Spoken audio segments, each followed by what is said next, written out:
Bueno, vale. Bueno, yo soy Óscar, para los que no estabais en la anterior, que creo que no sois ninguno. Y bueno, voy a intentar hacer un caso práctico sobre el montaje de un ordenador, ¿vale? Para ello, tengo las fotos que le sacamos al proceso de montaje cuando le monté un ordenador, le ayudé a montar a Axel, que es otro compañero del GUL, un ordenador. Entonces, elegimos las piezas, nos llegan y lo que nos llega es básicamente, pues por un lado la caja, que necesita una foto para ella sola porque es muy grande, y por otro lado un montón de componentes, ¿vale? Ay, no tan rápido. ¿Por qué hace 2 clics? Vale. Por un lado, por ejemplo, nos va a llegar una caja más o menos así, que será la de una placa base, ¿vale? ¿Por qué hace 2 clics? Tienes aquí un SSD. Este en concreto es un Kingston, porque otro amigo al que también le había montado un ordenador me dijo que el Kingston le funciona bastante bien. No tienen quejas de Kingston, pues un Kingston. Esto va a ser muy... Voy a hacerlo por aquí, porque es que si no... Vale. Le quito esta. Entonces... No sé por qué me está haciendo 2 clics.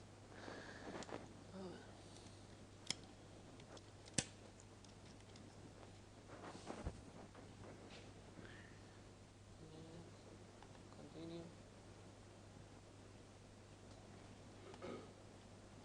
Vale. Esto... Vale. Ajustando mucho el presupuesto, le cupo refrigeración líquida, así que, bueno, pues mejor. Mostramos cómo se instala un bloque de refrigeración líquida. Esto es un circuito cerrado ya montado de refrigeración líquida. Hoy en día se está vendiendo mucho los circuitos cerrados de refrigeración líquida. Te viene ¿esto? Vale. Te viene el disipador o radiador aquí detrás, ¿vale? Con un ventilador y digamos que el bloque que se pega al procesador, ¿vale? Puedes montarte tú a mano tu sistema de refrigeración líquida personalizado, ¿vale? Yo no lo he hecho nunca, quiero hacerlo algún día, pero no lo he hecho nunca. Pero te tienes que comprar los tubos, las juntas, el bloque, te tienes que comprar el radiador, tienes que comprarte el tanque de refrigeración, refrigerante. Es más complejo, ¿vale? El resultado final es mucho más bonito, ¿vale? Pero ya es un gasto de dinero y tiempo grande, ¿vale? Pero el ordenador en total este es uno de unos 700 euros y es bastante bueno por el precio, ¿vale? Le cupo refrigeración líquida, así que se la pusimos. Un disco duro normalucho. Este es un Western Digital, normal y corriente. Este es de los verdes, que se supone que consumen menos. La memoria os llegará así, aquí, así. Este es un dual channel de 16 GB, 8 GB cada uno de los DIMMs. Es que esto no es plástico. Esto es, no sé si es acero o aluminio. Probablemente aluminio. Bueno, o acero, no sé. Estos, a lo mejor es un poco tontería. Lo primero de todo es embellecedor, ¿vale? Aunque ellos te lo venden como disipador, ¿vale? Su función es disipar un poquito el calor de los chips de memoria.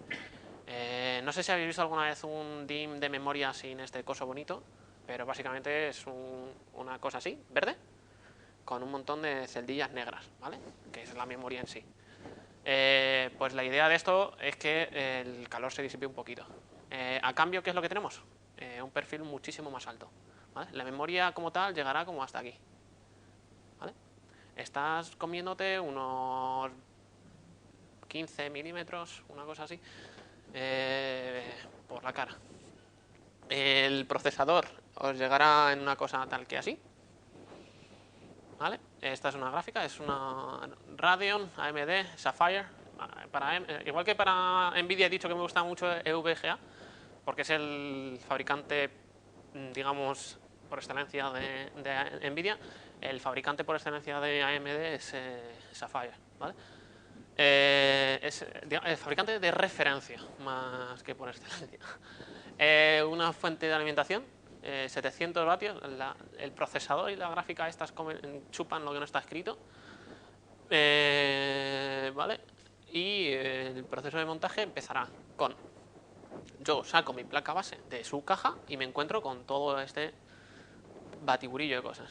Por un lado tenemos la placa base como tal. Dentro nos vendrá generalmente, salvo las más baratas, pero casi nunca vamos a encontrar eso, dentro de una bolsa rara, ¿vale? Esta bolsa rara tiene material conductor por fuera, ¿vale? Es una bolsa antiestática. Sí, pero en chiquitín. Una jaula de Faraday como más tocha y rígida, sobre todo rígida. Bueno, es una bolsa antiestática. Es importante eso tenerlo en cuenta, ¿vale?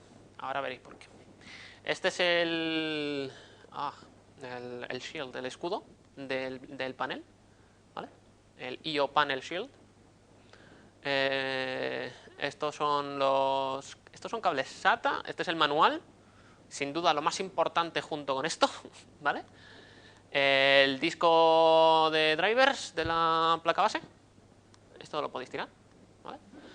Esto, a ver, no lo tiréis, conservadlo por si algún día se muere internet, ¿vale? Pero eso no va a pasar.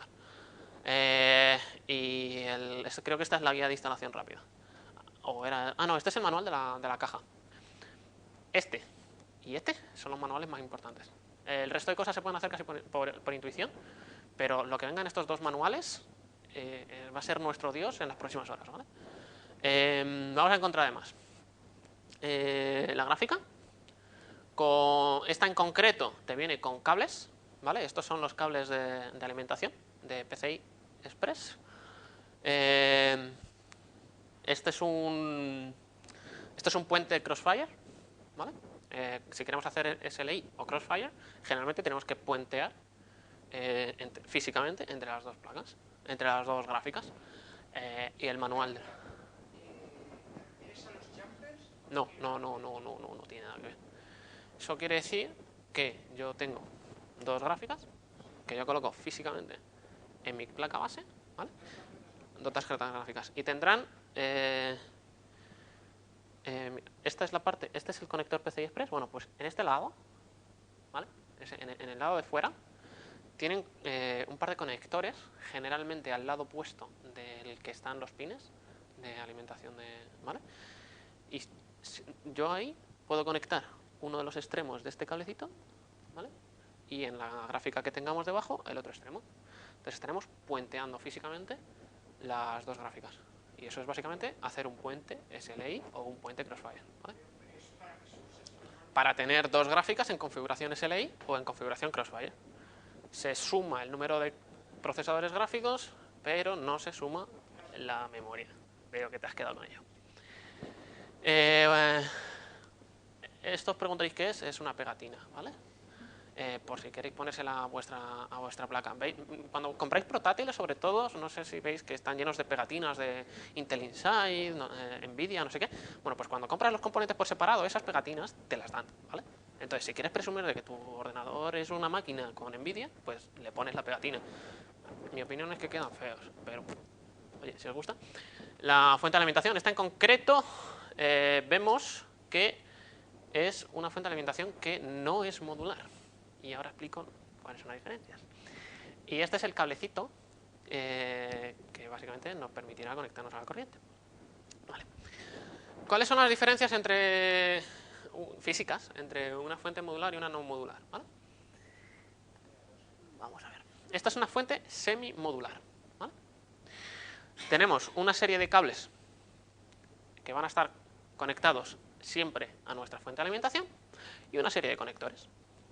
Entonces, cada uno de estos conectores tiene una etiqueta, PCI Express, SATA, lo que sea. Estos, por ejemplo, son PCI Express o SATA. Lees la etiqueta porque físicamente son iguales. De hecho, a mí me pasó, por ejemplo, que no me funcionaba bien el PC al principio cuando lo monté porque conecté un cable SATA a un conector PCI Express. No, físicamente son muy parecidos, pero no son iguales, ¿vale? No va a funcionar, ya os aviso. En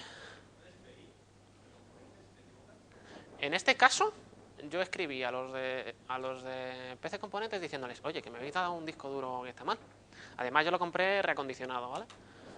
Reacondicionado es, se lo han devuelto porque no funciona, ellos lo han revisado, si hay que arreglarlo, lo arreglan y luego lo venden, pero más barato, ¿vale? Si os fiáis de la tienda, los componentes reacondicionados son una muy buena oportunidad para conseguir componentes más baratos, ¿vale? Lo cual nos puede permitir hacer milagros con el presupuesto, ¿vale? En mi caso no se frió. Me di cuenta de que había hecho el estúpido por no fijarme en las etiquetas, lo conecté bien y empezó a funcionar bien, ¿vale?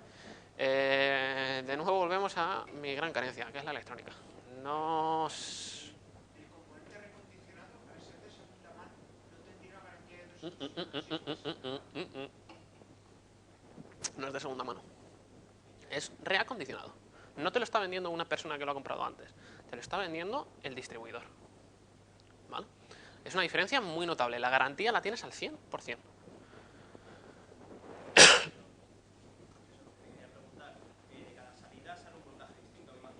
Sí. La teoría supongo entonces es que sí. Pero en mi caso es que, por ejemplo, es una pasada. De todas formas, hay una regla muy básica a la hora de montar un PC. Y es, si no encaja la primera, no empujes, ¿vale? No, es que parece una tontería, pero los fabricantes de hardware cuentan con que somos tontos. Yo fui tonto y conecté las cosas donde no debía. Entonces, si dos cosas hay peligro de que se joroben, se la van a buscar la manera para que no encaje el conector con el componente, ¿vale? En este caso supongo que como trabajan al mismo voltaje, no se preocupan en que físicamente sean distintos, ¿vale? Probablemente si intentamos conectar aquí una pieza que va aquí, ahí sí que pasen cosas feas, ¿vale? Esto es una fuente semimodular. Tenemos los cables, estos serán los de la placa base generalmente, una 24 pines y un 8 pines, luego lo veremos. Y luego el resto de cables nos los darán por separado, con un extremo que se conectará a nuestra fuente de alimentación y el otro extremo que se conectará al componente que queremos alimentar, ¿vale? En comparación, por ejemplo, esta es una fuente full modular, ¿no? Modular completamente, y tenemos, por ejemplo, aquí el conector en 24 pines y no tenemos ningún cable que salga de ahí. Dices, oye, ¿y en qué caso vamos a necesitar una fuente de alimentación que no vayamos a necesitar el cable de 24 pines? Yo creo que en ninguna. Pero a lo mejor si tienes dos fuentes de alimentación y alimentas la placa base con una y el resto de componentes con la otra, pues ese cable te lo ahorras en una de las dos fuentes. Cosa rara, yo no lo haría nunca, pero ahí está. También generalmente es importante saber, es importante saber que las fuentes modulares o semimodulares, ya el fabricante se preocupa también en que tengan un poquito mejor calidad, ¿vale? Saben a qué público va destinado ese tipo de fuentes, que es un público que se preocupa de tener un cableado bien preparado. Entonces se preocupan también de que generalmente este tipo de público va a tener componentes un poquito caros y que le importa un poquito más que la fuente de alimentación sea de calidad. Tengo entendido que las fuentes de alimentación tienen un código de pitidos para contarte cosas. Sí, no. No es la fuente, es la placa. Oh. Tranquilo. Vale. Iremos a ello, Javi. No te Vale. ¿Y ese código te viene en el manual? ¿Tienes que mirarlo en internet? O... Generalmente toda placa, al menos las modernas, su manual te viene en internet, ¿vale? Y si no, aquí tenemos un ejemplo de un bonito manual. Esta en concreto desde la placa que hemos visto antes, ¿vale? Del ejemplo que os he puesto antes, una Asus no sé qué. Hay muchas placas ahora que te están vendiendo con un 7 segmentos, ¿vale? ¿Dónde tiene esta el 7 segmentos? Lo tiene por aquí, ¿vale? Que en vez de darte un pitido, te da un código numérico, ¿vale? Te vienen, por ejemplo, 7 segmentos y te dice, por ejemplo, AA. Sí, AA es que todo va bien, por ejemplo. O 00 o 76, pues que cuando tú inicias el ordenador verás que esos 7 segmentos irán cambiando. Eso significará que está pasando por distintos procesos dentro del proceso de boot del sistema. Entonces, por ejemplo, chequeo de memoria, chequeo de BIOS, carga de la BIOS. Pues, por ejemplo, a mí me pasó que me equivoqué al actualizar la BIOS, ¿vale? Me da culpa y me quedé sin BIOS. Entonces, ¿qué hago? Pues intento iniciar el sistema, veo en qué proceso se queda atascado, eso me lo dirá con el sistema de pitidos o con el sistema del set de segmentos. Esta en concreto tiene un set de segmentos. Y me voy al manual y veo a qué corresponde ese código. Pues sistema de carga de la BIOS. Dices, buscas en internet, ¿a qué se puede deber esto? No sé qué. Dices, pues se debe a que has flasheado mal la BIOS. De todas formas, en el caso de los pedidos hay una estandarización. Me gustaría creer que sí. Pero como cada fabricante hace lo que le da la gana, pues supongo que sí. También digo que, por ejemplo, yo no he trabajado nunca con una placa que tenga pitidos, ¿vale? O sea, es que un 7 segmentos es tan barato que ahora casi todas las placas te vienen con él. O sea, la diferencia en precio entre tener un 7 segmentos o tener un buzzer, que es el que nos da los pitidos, es tan nimia. Estamos hablando de céntimos que no... Y le hace la vida mucho más fácil al usuario el tener un 7 segmentos. Y es que realmente siempre te ocurren quejas. Ya. No hay miedo de eso. Eso es, o sea, más cierto que eso no va a haber nada. Bueno, el único miedo que puedes tener es que generalmente las piezas viejas están fuera de stock y si te las cargas no vas a encontrar un repuesto en tu vida. Pero bueno, este es el sistema de refrigeración. Aquí vemos el bloque que va enchufado al procesador, el radiador y el ventilador no conectado. Y esto las monturas. Generalmente los sistemas de refrigeración nos los venden para distintos zócalos, ¿vale? No tiene sentido por parte del fabricante del refrigerador, ya sea por aire o por líquido, tener dos cadenas de producción para procesadores AMD y para procesadores Intel. Entonces, lo que hace es venderte los mismos componentes caros una sola vez y luego te da una bolsita en la que tienes adaptadores para todos los sockets. De todas formas, lo de todos los sockets es muy arbitrario, ¿vale? Generalmente encajan porque, por ejemplo, aquí lo vemos un poquito, que no tiene círculos, sino que tiene rayas, de tal manera que aunque el agujero del tornillo esté un poquito más a la izquierda o más a la derecha, no hay diferencia, ¿vale? Por ejemplo, este alargado es el de AMD y este en cruz es el de Intel. Entonces, el backplate, que se llama, la placa trasera del bloque de refrigeración, te vale para AMD si lo colocas así y si le das la vuelta, para Intel. Bueno, nos llegará un procesador. Este en concreto creo que no tenía disipador, así que te viene el procesador sin más, en una caja gigantesca, porque el cartón es gratis, parece. Y esto es una de nuestras cositas más caras de nuestro PC, así que más vale cuidarlo. Y aquí vemos cómo colocamos el procesador en la placa base, ¿vale? Os juro que esta imagen es de alta resolución, pero no se ve. Vamos a ver, no queda muy claro esto, ¿vale? Por lo que os pongo la foto y ahora vemos el esquema. ¿Cómo vamos a trabajar? Cuando vamos a montar un PC, generalmente montamos todo aquello que va a ir a la placa base: procesador, memoria, disipador y gráfica. Bueno, no, de hecho la gráfica olvidadla. Procesador, memoria y disipador. Con la placa fuera de la torre, ¿vale? Porque tenemos más flexibilidad y porque si no, no hay manera de colocar la placa trasera del disipador. Perdón. Una buena mesa de trabajo para nosotros, por ejemplo, sería simplemente coger la caja de la placa base, colocarla en nuestra mesa y trabajar encima de ella. Es un buen espacio de trabajo. ¿Por qué he dicho que es importante el tema de las bolsas antiestáticas en las que viene la placa base?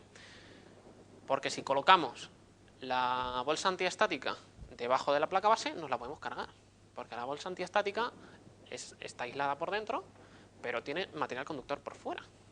te pones a hacer cortocircuito en las conexiones del PCB, ¿vale?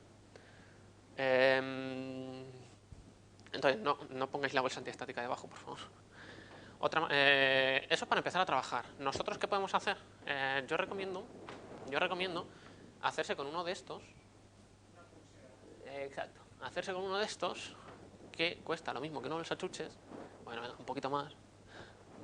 A mí me ha costado 2 euros, ¿vale? Es que sobre eso yo pregunté en la tienda de química de Yupi, que es la música química de Iván. Y la más cara. Y la más cara. Y me dijeron que necesitaba la pulsera por el método de trabajo que decía yo, que es descalzo con mis pies tocando baldosa y trabajando con la cámara. Efectivamente. Vamos a ver. Los que trabajéis con electrónica, si aquí hay alguno que lo haga, muchos están acostumbrados a trabajar con muy pequeños voltajes y a tocar los componentes con las manos, ¿vale? Nosotros generalmente no vamos a hacer eso cuando montemos un ordenador, pero nos guste o no, las conexiones de la gráfica y de la placa base como mínimo las vamos a tocar, ¿vale? Porque si no, no hay manera de levantarla. Entonces, o puedes trabajar descalzo para que la toma de tierra la tengas en los pies. Por ejemplo, si tienes una alfombra, olvídate de este método porque vas a crear electricidad estática con tus pies. Puedes comprarte una de estas, y ahora digo a dónde va este extremo. O puedes hacer un tercer método tipo gueto que luego comento. A ver, ¿en qué consiste esta pulsera? Aquí tienes un cacho de aluminio o de acero y aquí otro cachito de aluminio o de acero. Y tienes cable. Ya está, eso es todo lo que hace la pulsera, por eso es tan barata. Entonces, ¿qué es lo que hace? Nos da una toma de tierra. Y dirás, ¿y de dónde saco yo la toma de tierra? Bueno, pues esto lo enchufamos por ejemplo, a la pata de una mesa metálica. O lo que hago yo es la fuente de alimentación, la enchufo a la toma de corriente, pero con la fuente de alimentación apagada, ¿vale? La fuente de alimentación tiene un on-off, un clip, con la fuente de alimentación apagada. Entonces, la propia estructura metálica de la fuente de alimentación nos sirve para tomar la toma de tierra de la toma de corriente, ¿vale? La otra opción es pasar de la pulserita y cada minuto y medio, 5 minutos, 10 minutos, tocar la fuente de alimentación, que está a su vez conectada a la toma de corriente. O cualquier toma de tierra, ¿eh? O sea, yo sé que hay gente que directamente tiene en las mesas digamos que como un jack, ¿vale? Al que se enchufan este tipo de pulseritas y trabajan muy bien. Pero la gente que no solemos trabajar con electrónica, pues este tipo de mesas especializadas pues no las tenemos, ¿vale? La otra opción es o trabajar descalzo, o tocar la fuente de alimentación, como he dicho, cada poco tiempo, o trabajar con una pulsera. En el 99,99% de los casos no va a pasar nada ni aunque no hagamos ninguna de estas cosas. Pero por ese 0,01% restante, yo prefiero no cargarme una placa de 200 euros por no haber invertido 2 minutos en tomar tierra, ¿vale? ¿Ibas a decir algo? Tocar la fuente de alimentación enchufada. Enchufaba, pero no encendida. Enchufada tierra, vamos. Sí. No me refiero a que si la tengo desenchufada no me sirve. No, claro, porque no estás tomando tierra. Vale. Aquí os presento a nuestro dios, que es el manual de la placa base. ¿Vale? Vamos a encontrar siempre un esquemita como este, en nuestro manual, que nos va a decir qué es cada cosa en nuestra placa de una manera mucho más visual que simplemente tenerlo delante, una foto, porque las cosas quedan más claras. Entonces aquí, por ejemplo, vamos a ver qué es cada uno de los componentes enumerados. El montaje de la CPU lo tenemos por aquí. Aquí lo tenemos, ¿vale? Y para este zócalo en concreto, esta placa tiene este tipo de montaje. Tienes generalmente una o dos varillas, este en concreto tiene dos, ¿vale? Entonces el proceso es tan sencillo como levantar una varilla, levantar el escudo del zócalo, o levantar las dos varillas en este caso, ¿vale? Colocamos el procesador y empujamos.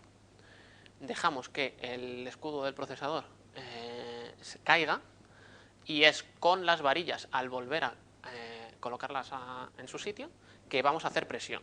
Al hacer presión, ¿vale? Se desprenderá digamos, un escudito de plástico que te viene con el zócalo, ¿vale? Eso querrá decir que hemos conectado bien nuestro procesador. Importante a tener en cuenta también es que los procesadores en una de sus esquinas, ¿vale? Aquí nos la señala, tiene un triangulito dorado. Ese triangulito dorado tiene que coincidir con el triangulito dorado del zócalo de la placa base. Eso quiere decir, eso nos indica cuál de las 4 esquinas va alineada con el zócalo, ¿vale? De nuevo, por ejemplo, los últimos de Intel, las conexiones no son pines, no son patillas como tal, ¿vale? Pero en AMD sí, son patillas. Dejad caer el procesador, ¿vale? Lo colocáis en su sitio con cuidado y dejáis caer el procesador en el zócalo. No apretéis, ¿vale? Si tenéis que apretar vosotros con los dedos para que encaje, es que no encaja. Podéis cargaros el procesador y la placa va a ser el proceso si seguís intentándolo, ¿vale? Doblar una patilla, por ejemplo, del procesador y volver a enderezarla es complicado, ¿vale? Muy complicado. Así que no lo hagáis. Y básicamente, con esto, tenemos montado nuestro procesador en la placa base, ¿vale? Lo siguiente que yo recomiendo montar es la memoria, ¿vale? Básicamente, porque si intentamos luego colocar la memoria después de haber colocado el disipador, es más que probable que el disipador no nos haya dejado espacio de maniobra. Entonces, para trabajar cómodamente, trabajamos con la memoria a lo segundo. ¿Y cómo colocamos la memoria? Aquí nos lo dice. Por un lado, ¿vale?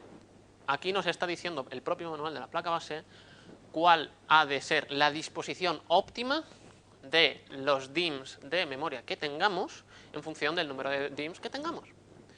Entonces, si tenemos uno solo, colocadlo aquí. Si tenemos dos, aquí y aquí. Si tenemos 4, aquí, aquí, aquí, aquí, ¿vale? Así hasta este tiene 8, ¿vale? Por eso te decía yo que si esa distribución era por si tienes una memoria más grande y otra más pequeña. Por la calidad de memoria. Bueno, si tienes memorias distintas, no las coloquéis así, ¿vale? ¿Por qué? Porque esto lo que te está diciendo es que el DIMM de memoria 3 y el 6, ¿vale? Están sincronizados para Dual Channel. Entonces no tiene sentido utilizar dos DIMMs de memoria sincronizados para Dual Channel con dos memorias que no van a estar sincronizadas, ¿vale? Entonces, no tiene mucho sentido. De entrada no tiene sentido trabajar con memorias a velocidades distintas, pero si os veis forzados a hacerlo, intentad respetar los DIMMs preparados para Dual Channel para las tarjetas que tengáis sincronizadas, ¿vale?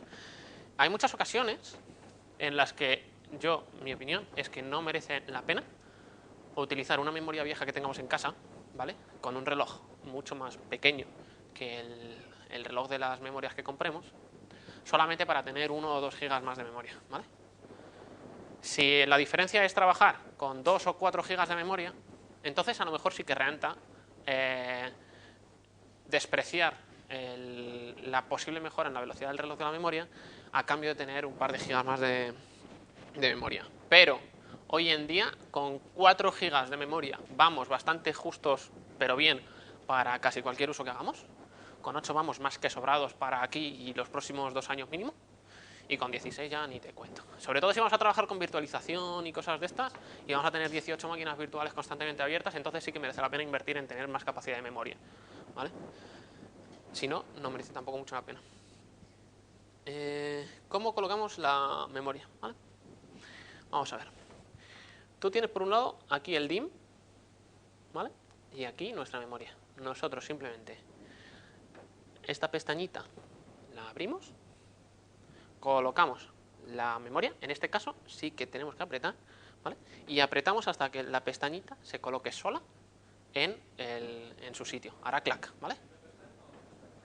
Depende. Hay fabricantes que te dan una y fabricantes de placa base que te dan dos. ¿Vale? Este en concreto creo que tiene 2. Creo. Pero está muy oscuro aquello. Sí, este tiene 2, ¿vale? Os juro que en mi pantalla se ve que ahí hay otro, ¿vale? es a lo que iba. ¿Vale? Mira, aquí a lo mejor se aprecia o no. Vale, aquí se aprecia, ¿vale? ¿Vale? Esto, distintas generaciones de memoria, ¿vale? Esta es de DDR3, tienen esta muesquecita en distintos sitios. ¿Para qué? Para que no intentes enchufar una tarjeta de memoria de DDR3 en un DIMM de DDR4, ¿vale? Esta muesquecita no es más que un hueco físico en nuestra plaquita de memoria que encaja, ¿vale? Os he dicho que los fabricantes de hardware no son tontos, piensan en estas cositas. Vale, ya tenemos nuestra memoria colocada, hemos hecho clack. No os asustéis, ¿vale? Si habéis colocado bien las cosas, sobre todo en las placas un poquito más baratas, hay que hacer bastante fuerza para colocar la memoria en su sitio, ¿vale? Con bastante quiero decir que con que lo dejéis caer no va a funcionar, ¿vale? Una vez está colocado, esto se coloca solo, ¿vale? Esto está abierto la pestañita y esta está cerrada, ¿vale? Simple. Y ahora vamos a montar el disipador del procesador, ¿vale? Este en concreto era una AMD. Pues me he equivocado. La X es para AMD y el alargado es para Intel, perdón. Vale. Aquí simplemente os vais al manual que os venga con el disipador y os dirá cuál de los backplates, cuál de las disposiciones de backplate es la adecuada para el zócalo adecuado, ¿vale? Si no entendéis algo de lo que digo, decídmelo de verdad. Los tornillos estos son gigantescos porque la función del backplate es básicamente: yo coloco detrás de la placa base mi backplate, tengo unos tornillos y delante coloco el disipador, ¿vale? Y la función es apretar por los dos lados de manera uniforme contra el procesador, para que haya la mayor superficie de contacto posible entre el disipador y el procesador, ¿vale? Yo recomiendo trabajar así, colocando primero el backplate en nuestra superficie de trabajo y luego colocando encima la placa base, ¿vale?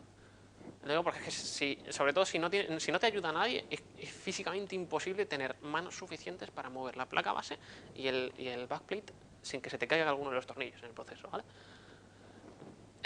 Aquí vemos cómo colocamos el procesador y aquí vemos cómo colocamos la pasta térmica.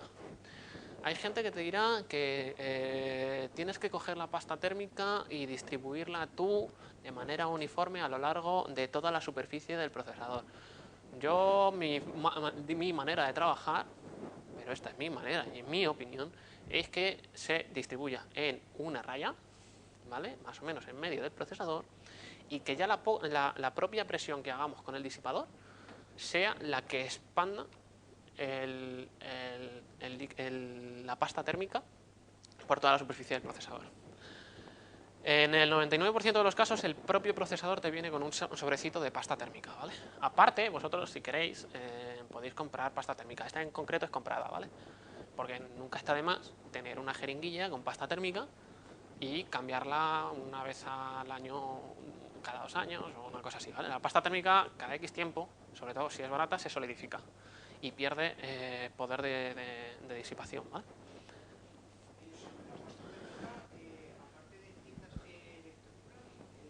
Amazon, PC Componentes, buscas pasta térmica.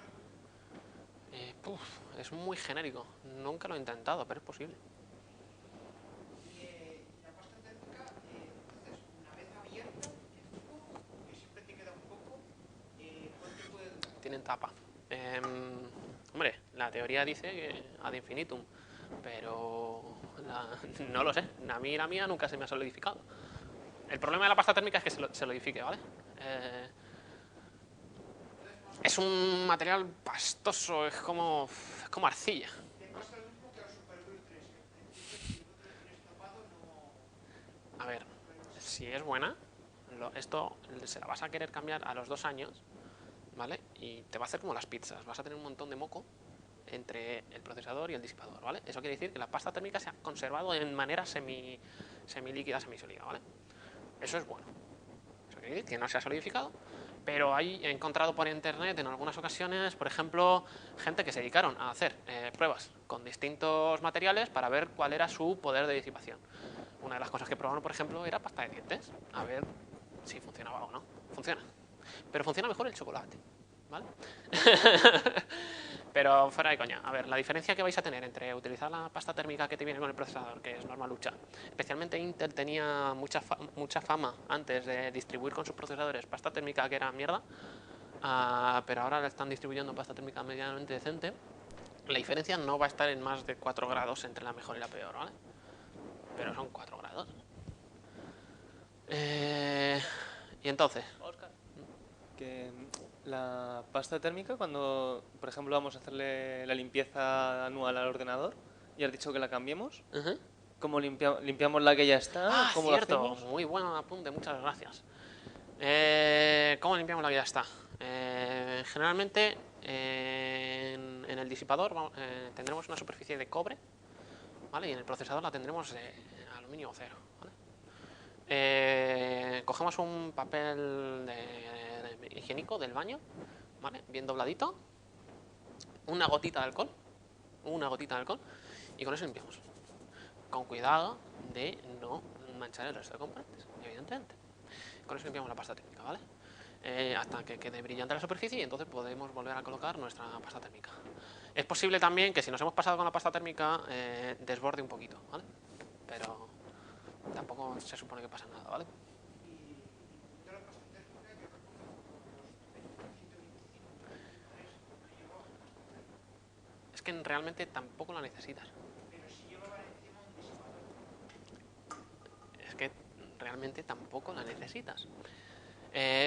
Vale, he dicho que la diferencia entre la mejor pasta térmica y la peor pasta térmica puede estar en torno a los 4 a 6 grados, ¿vale? Lo único que hace tu pasta térmica es el simple hecho físico de que tú tienes dos superficies de metal, ¿vale? Y su superficie de contacto no va a ser la máxima, ¿vale? Física pura y dura. Entonces, ¿qué es lo que haces? Todos esos huequillos que tienes entre las dos superficies de metal los rellenas con pasta térmica y multiplicas la superficie de contacto entre ambas superficies, ¿vale? ¿Necesitas pasta térmica? No. ¿Se va a ver mucha diferencia entre utilizar pasta térmica y no utilizarla? Sí, mucha. Estamos hablando ya de en torno a los 12 grados, ¿vale? De diferencia. En función a aquella lista de pruebas que hicieron, que yo vi por internet hace ya tiempo, ¿vale?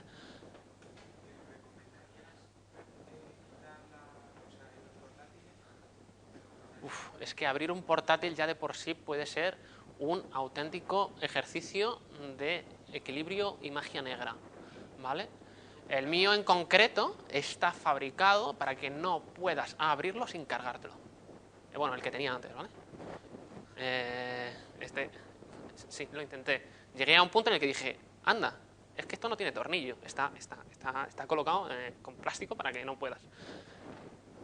Es una putada, pero es lo que tiene. Por ejemplo, en mi caso, ¿cómo era?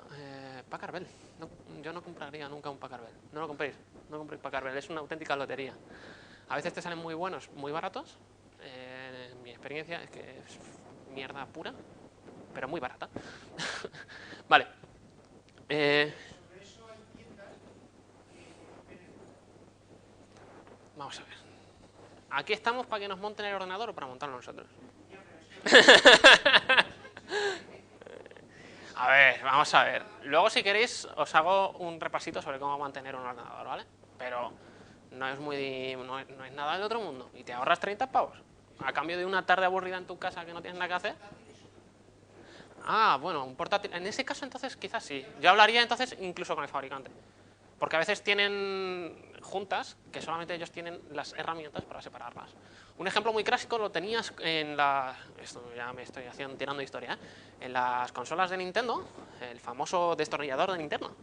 Porque los tornillos solamente funcionaban si tenías un destornillador de Nintendo. Circulaban por ahí, los destornilladores de Nintendo. Había gente que lo fabricaba. pero estaban atornillados con un tornillo que no había manera de desatornillar sin su desatornillador, ¿vale? Los fabricantes de hardware se las apañan mucho para que si no quieren que toques, no toques. Por ejemplo, este tiene la RAM soldada, literalmente soldada a la placa base. No hay manera de cambiar la memoria. Antes mucha gente lo que hacía era, se compraba el Mac de 4 GB, se compraba otros 4 GB de memoria para portátil. La memoria para portátil es infinitamente más pequeña, ¿vale? Y se los metía, ¿vale? Abría el portátil, le metías 4 GB y tenías un portátil de Mac de 8 GB, 200 euros más barato. No voy a entrar en la política de precios de Apple, que es puta mierda, ¿vale? Pero... al respecto, es segunda mano, ¿vale? O sea, no la habría comprado si no lo fuese así. Vale, estos son los tornillos que hemos visto aquí antes, ¿vale? Esos largos de ahí. Los colocamos donde tienen que estar y vemos aquí que simplemente lo que tenemos que hacer es atornillar para apretar el disipador contra la placa, ¿vale? Si tenéis sobre todo un sistema de refrigeración líquida, ¿vale? Pensad en dónde están estos tubitos. Pensadlo bastante antes de montar vuestro PC. Pensad dónde os va a caber esto, ¿vale? Porque las cajas, no todos los lados están preparados para cualquier tamaño de ventilador, ¿vale? Los hay de 10, 12 y 15 milímetros. A ver si tú lo sabes. Es que no me acuerdo, ¿no? El que está detrás. 8, 12, 14. 8, 12, 14 milímetros de diámetro, ¿vale?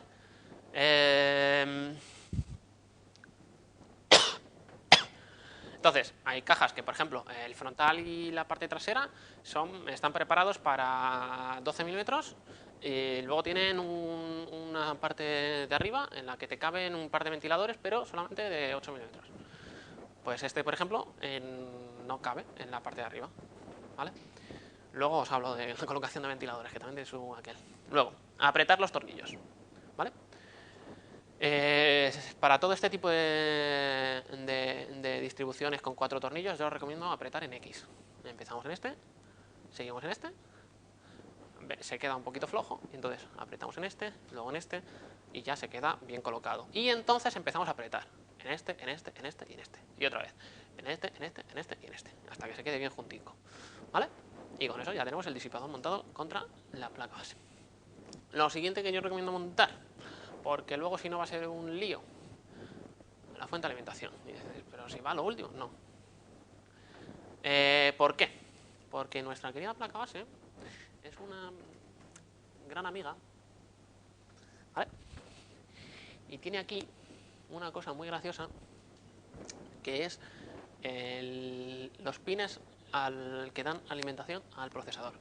Generalmente en los procesadores más nuevos tienen son energy hungry, vamos, que usan mucha electricidad básicamente. Usan mucha potencia y necesitan un cable específico que los alimente.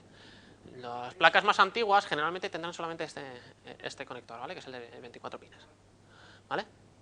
Pero las placas nuevas te van a venir con este porque todos los procesadores nuevos, como tienen más cores también, necesitan más energía, ¿vale? Entonces, este conector de aquí es el que alimenta el procesador. Os puedo contar que en el montaje de este PC, en concreto, se nos olvidó conectar esto, ¿vale? Es muy mala cosa que te pase eso. Por eso yo lo que recomiendo es montar la fuente de alimentación. En esta caja en concreto va aquí abajo, pero hay algunas cajas en las que la fuente de alimentación va por encima de la placa. Hay cajas también que tienes sistemas para colocar los cables, ¿vale? Estos no son más que agujeritos a lo largo de toda la placa, de toda la caja, por los que meter los cables. ¿Cuál es la idea? Que yo tengo mi fuente de alimentación, me saco el cable a la parte trasera de la caja, desde allí lo subo hacia donde tenga que estar, o lo bajo, si la fuente de alimentación está arriba, y lo vuelvo a meter en la parte delantera, ¿vale? ¿Para qué? Para que el cable no esté por aquí y por en medio, ¿vale? Eso nos rompería el flujo de aire que queremos en nuestra caja. ¿Y por qué esta de aquí? Vale. Porque este conector que he mencionado antes, en concreto, está muy mal puesto, ¿vale? Aquí al lado en las cajas más o menos decentillas, habrá un agujerito por el que nosotros pasemos los cables, ¿vale? Bueno, pues pasar un cable desde aquí hasta aquí puede ser una jodienda, porque nos pasa por en medio el disipador, y el disipador, que en este caso es un bloque de refrigeración líquida, que es una cosa así, pero el disipador, si va por aire, generalmente será un mostrenco así, ¿vale? Si lo compráis por aire, sobre todo, tened en cuenta las dimensiones del disipador, ¿vale? Hay muchas ocasiones en las que si compramos una caja pequeñita, ¿vale?, el disipador físicamente da tope con la tapa de la caja y no nos vale, ¿vale? O la caja o el disipador, vosotros veréis lo que queréis cambiar.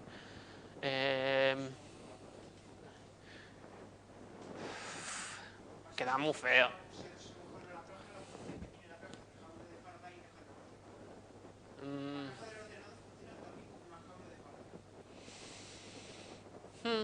Sí. Bueno. Bueno, pues eso. Entonces, ¿yo qué recomiendo hacer en estos casos? ¿Cómo pasar este cable? Mira, yo lo recomiendo pasar por detrás, a la parte trasera de la caja, y sacarlo por aquí arriba. Aquí arriba, generalmente, habrá un hueco físico entre la caja y la placa. La placa no va atornillada directamente contra la caja. Tiene unos tornillitos.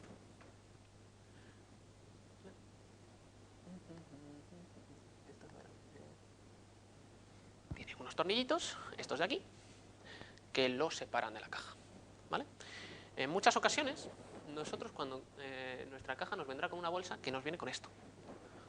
Con esto, ya está, ¿vale? Entonces, ahora os comento qué tornillos son recomendables para que funcionen, ¿vale? Pero quedaos con que estos son los que nos van a separar físicamente la caja de la placa base. Entonces, en estos, yo que sé, ¿cuánto haría aquí? 3 milímetros que tenemos de separación, podemos aprovechar ese huequecillo para pasar nuestro cable que irá, aquí, ¿vale? Lo pasamos por allá arriba y lo conectamos. ¿Que no nos apetece andar con mierdas para estas cosas? Lo puedes pasar, que te cruce toda la placa y ya está. Mi opinión es que ya que montamos las cosas, hagamos que queden bonitas y que de paso mejoren el flujo de aire, ¿vale? Bueno, entonces conectamos la placa base, le pasamos todos los cables para atrás, lo dejamos apagado y aquí, en esta rejilla, es donde podemos enchufar la pulsera antiestática, ¿vale? La disposición entonces sería tal que así. Aquí vemos que este es el agujero. Aquí va la placa base, ¿vale? Esta es una placa base ATX, entonces va a ir atornillada aquí, aquí, aquí, aquí, aquí, aquí, aquí, aquí y aquí, ¿vale? Y no sé si aquí y aquí, creo que no, ¿vale? Entonces, este agujero que tenemos aquí es para el backplate del disipador. Bueno, pues por este agujero de aquí, nosotros le pasamos el cablecillo que hemos mencionado, lo dejamos por ahí, y entonces empezamos a colocar estos tornillos de acá. En muchas cajas te van a venir ya colocados, en algunas no. Bueno, de hecho al revés, en muchas cajas no te van a venir colocados, en algunas sí. Y antes de colocar la placa base en su sitio, colocamos el escudo de entrada-salida, ¿vale? Se llama IO Shield, ¿vale? Input Output Shield. Te viene con la placa base.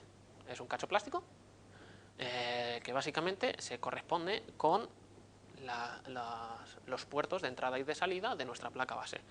Es importante colocarlo en este paso, ahora, y no después, porque si no después físicamente va a ser imposible, ¿vale? Aquí, esto de aquí, ¿vale? Hace clac, ¿vale? Nosotros lo colocamos en su sitio, hacemos clac y ya está, ¿vale? El tamaño del IO Shield suele estar estandarizado, ¿vale? Entonces no suele encajar siempre. Y veremos que por detrás quedan así unas muesquecillas, ¿vale? A veces es complicado, ¿vale? Porque estas muesquecillas, su función es que aprieten contra los puertos de entrada y de salida y que esa presión, ¿vale?, empuje al escudo de entrada y salida hacia afuera para que se quede en su sitio y no se mueva, ¿vale? Digo que es un poco complicado porque a veces están un poco duros, no por otra cosa, ¿vale? Lo que hay que hacer es sacar la plaquita de metal, ponerle la placa. No. Esta plaquita, lo primero es de plástico, no es de metal, ¿vale? Y no viene puesta. La caja te viene sin plaquita. Aquí no se ve, no se aprecia. A ver si tengo alguna foto en la que se vea, porque es que si no... Pero aunque ya te digo que si no, simplemente es un agujero, ¿vale? En la caja. Es un agujero de ese tamaño. A ver. Mira, aquí está, ¿vale? Es un agujero en el que tú colocas esto, ¿vale? Entonces, una vez tenemos los tornillos puestos en nuestra placa, en nuestra caja, en los sitios que hemos dicho, ¿vale? Esto es para ATX, ¿vale? Para otros formatos no tiene por qué ser así. Tenemos nuestro escudo de entrada-salida, ¿vale? Vamos a colocar entonces nuestra placa base, ¿vale? Estos son los tornillos que os he enseñado antes, los colocamos en su sitio, ¿vale? Y colocamos la placa base, ¿vale? En este caso, el radiador se nos queda por ahí colgando, ¿vale? Fijaos en que estos cablecitos, si os animáis a tener un sistema de refrigeración líquida, os llegan allí donde vais a colocar el radiador. En este caso el radiador va a ir aquí, ¿vale? Aquí más o menos. Entonces sí cabe. Sí llega, ¿vale? Pero hay ocasiones en las que, por ejemplo, si quisiéramos tener aquí los cables en vez de en la parte de abajo y lo queremos colocar aquí arriba alrededor, los cables estos son más o menos rígidos, más o menos. Entonces no son capaces de doblarse tanto y va a ser una tarea complicada, ¿vale? Entonces, tenemos los ventiladores en la parte de arriba de nuestra caja, por ejemplo, y el radiador en la parte trasera. ¿Qué hemos hecho aquí? Bueno, en realidad estos radiadores venían con la caja y estaban aquí uno y aquí el otro. La idea era colocar el radiador aquí arriba, pero como no cabía, ¿vale? Tuvimos que desmontar este radiador de aquí y poner aquí el radiador, y el ventilador lo colocamos allá. ¿Cómo sabemos si un ventilador lo estamos colocando para entrada o salida de aire? Las aspas, ¿vale? Estas en concreto vemos que están curvadas en el sentido antihorario. Sí, antihorario, ¿vale? Pues, y que están en diagonal, ¿vale? Pues estas van a girar en este sentido y van a empujar el aire hacia afuera, ¿vale? De la misma manera vamos a tener que colocar los ventiladores de esta, ¿vale? Nosotros lo que queremos en el radiador generalmente es que el aire salga, pero hay ocasiones en las que este radiador lo podemos colocar en la parte frontal y queremos que sea un ventilador de entrada. Yo eso no lo recomiendo mucho, a no ser que no haya más narices, porque el problema que vamos a tener es que ya el aire va a entrar al resto de la caja caliente, ¿vale? Vale.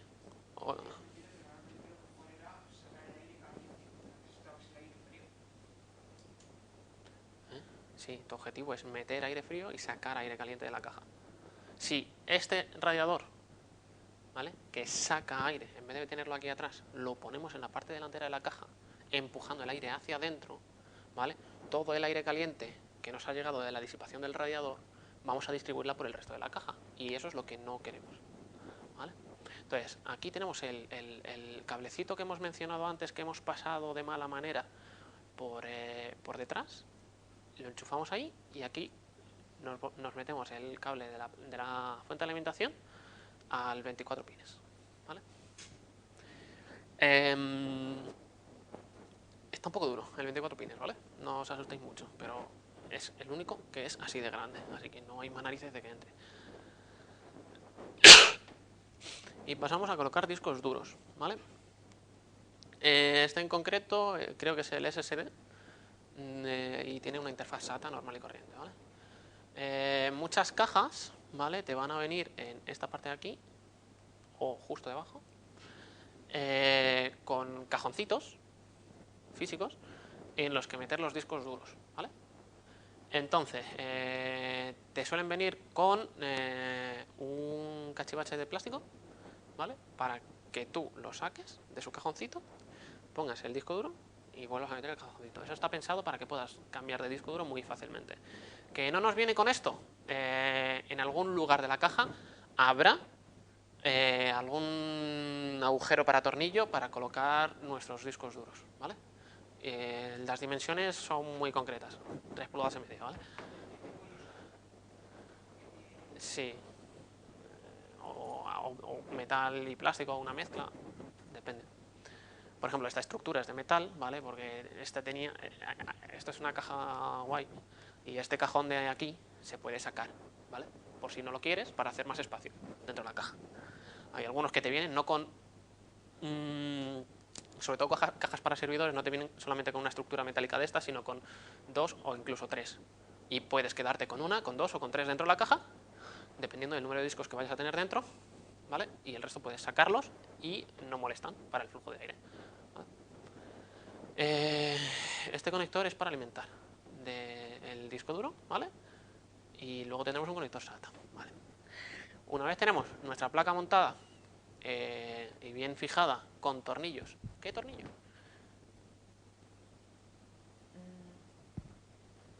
Estos, ¿vale? O estos, ¿vale? Pero generalmente son más o menos de este tipo de forma. A la placa base, a la caja, perdón, ¿vale? Podemos levantar la caja y trabajaremos mucho más fácilmente. Entonces tenemos por aquí nuestros cajoncitos para los discos duros. El conector SATA suele ir por la parte de atrás, ¿vale? A no ser que no tengas parte de atrás. Las cajas más baratas sobre todo no tienen parte de atrás. Y empezamos a conectar cosas. La tarjeta gráfica, por ejemplo, o cualquier conector de PCI Express. Si nos vamos otra vez a nuestro querido amigo el manual, en algún lado nos dirá dónde colocar. Mira, este es el que nos está diciendo cómo conectar el 24 pines y este el 8 pines para el procesador. El procesador, si solamente necesita utilizar 4, ¿vale? Puede ser el caso. Lo conectamos aquí, ¿vale? Y el conector, mira, el conector SATA. Este es el de datos y este es el de corriente, ¿vale? ¿Sigue pasando lo mismo? Que en el caso del bus de datos tiene una línea roja que es la que te indica que va al lado de la corriente. Es que son diferentes físicamente, entonces te da igual el color, ¿vale? O sea, este conector es como así, ¿vale? Y el de datos es la mitad de tamaño, más o menos. Pero en el caso de datos, los bus antiguos tenían una línea roja para no equivocarte de la línea. Entonces, en el caso del bus de datos de SATA, que sigue teniendo... Ah, no. No sé si se aprecia aquí, ¿vale? Pero no es simétrico, ¿vale? Entonces, un cable SATA, este es, por ejemplo, es el que va a la placa base, ¿vale? Y el que va al disco duro tiene una forma similar, ¿vale? Solo que ese sí que es plano.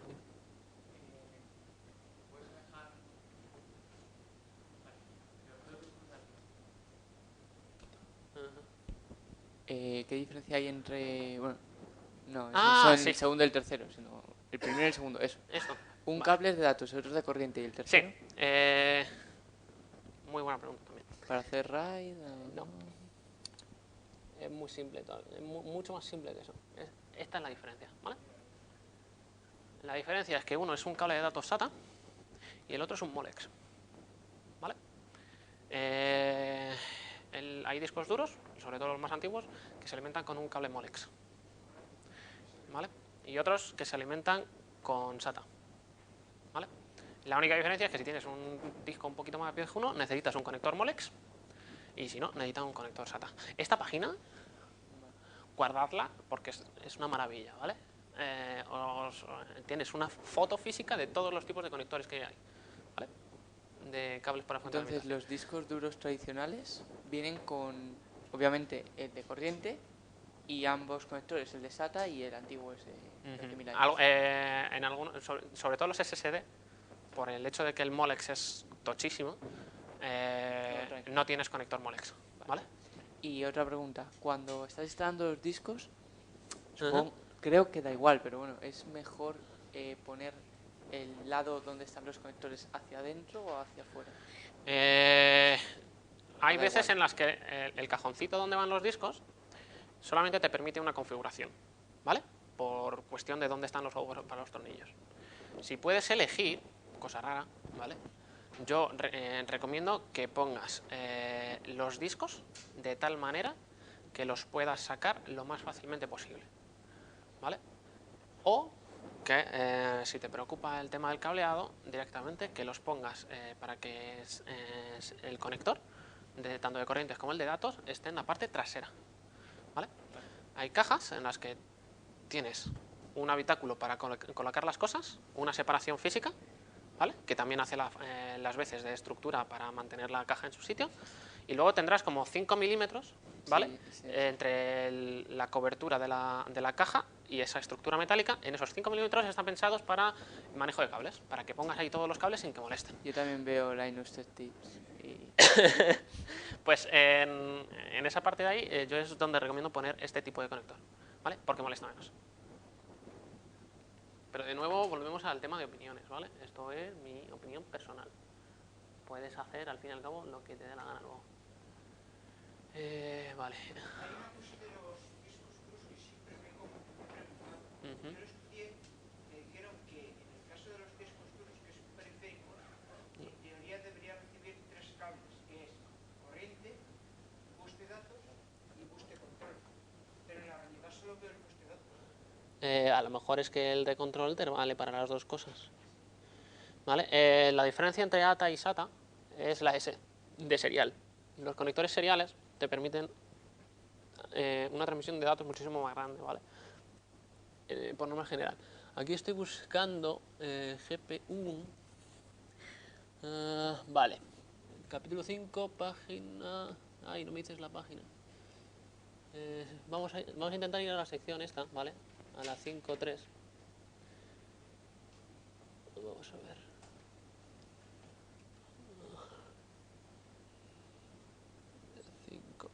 Me he pasado.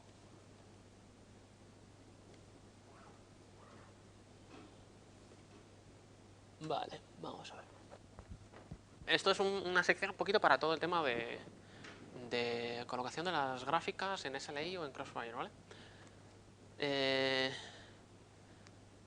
esta placa en concreto te va a decir en qué conectores PCI tenemos que conectar las gráficas para máxima eficiencia, ¿vale? Porque no todos los conectores PCI están preparados para el mismo bandwidth, mismo ancho de banda, ¿vale? Entonces, si tenemos una, lo conectamos generalmente, como dije antes, en la más cercana al PC. Si tenemos dos, en el primero y en el tercer slot para PCI Express. Si tenemos tres, en el primero, el segundo y el tercero. Y si tenemos cuatro, en el primero, segundo, tercero y cuarto. Y entonces luego ya colocamos el puente SLI o puente Crossfire, ¿vale?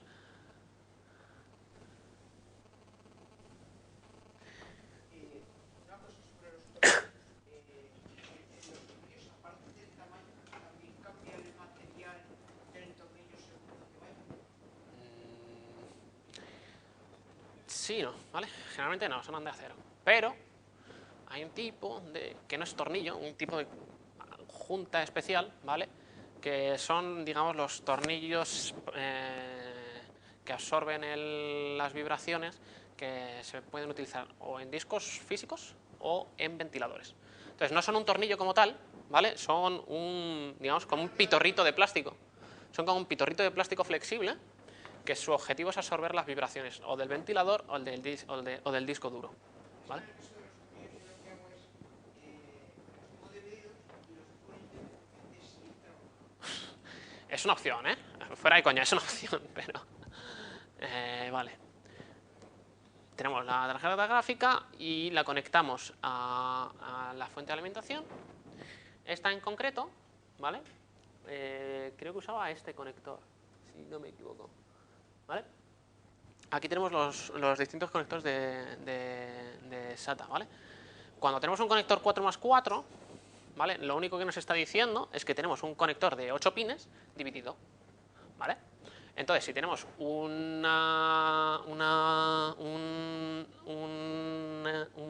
componente, generalmente una gráfica, ¿vale?, que necesita 8 pines, pues podemos utilizar este conector. ¿Que necesita 4? Pues esta pestañita de aquí la apretamos, dividimos el conector y uno lo dejamos colgando, o incluso lo cortamos si nos molesta, no lo recomiendo, y conectamos solamente el de 4. O, por ejemplo, este sí que se usa mucho, este lo vais a ver mucho, que es el conector 6x2. ¿Vale? Hay muchas tarjetas gráficas que utilizan conectores de 6 pines y muchas tarjetas gráficas que utilizan conectores de 8 pines. La solución para no tener dos cables distintos es un cable de este tipo. Un 6 más 2, 6 conectores por un lado, 2 por el otro. ¿Necesitamos 8 pines? Los juntamos. ¿Necesitamos solamente 6? Pues los utilizamos. Hay tarjetas gráficas, por ejemplo, que utilizan uno de estos y uno de estos. Pues la solución, ¿cuál es? 2 de estos. En uno junto y en el otro separado. Ay, Dios mío, esto ya sí que no sé cómo ampliártelo. Cópiala y pásala al portapapeles. Vale. No me... anda. La he cagado.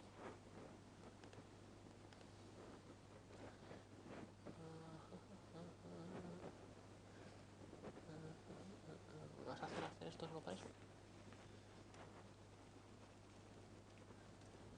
¿La ves así? Cuando termines dímelo y continúo. Ah, vale. Vale, entonces, bueno, básicamente ya tenemos nuestra gráfica, tenemos conectado el cable de alimentación de la gráfica, tenemos nuestro ventilador, tenemos nuestra placa base, tenemos todo alimentado, tenemos esto refrigerado, ¿vale? Esta se ve un poco menos borrosa y básicamente con esto tenemos nuestro PC. Entonces, yo ahora voy a pasar a comentar una serie de cositas. Ventiladores.